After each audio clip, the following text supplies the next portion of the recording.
Appel d'offres pour les champs de pétrole irakiens, deuxième round. Total, British Petroleum, Chevron, Texaco, les plus grands pétroliers de la planète ont rendez-vous à Bagdad pour la mise aux enchères des troisièmes réserves de brut du monde.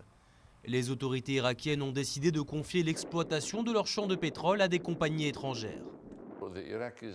Les Irakiens ont besoin des qualifications techniques que leur apporteront les grandes entreprises avec qui ils signeront des accords, et ils ont aussi besoin de leurs fonds.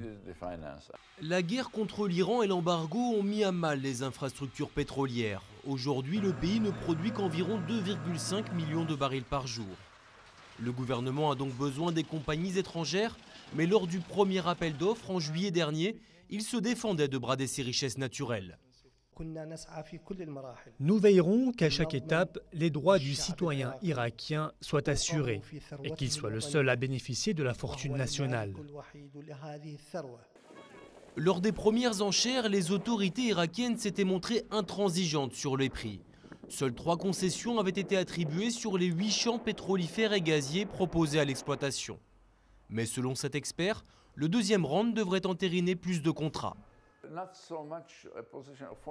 Il n'y a pas de réelle position de force. Le gouvernement irakien a besoin d'argent.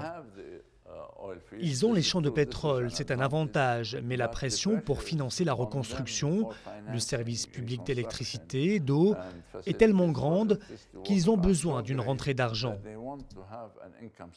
Même si l'Irak réussit à attribuer l'exploitation de toutes ses réserves, le pays ne pourra pas échapper à de lourds investissements pour acheminer le pétrole à l'étranger s'il veut atteindre son objectif.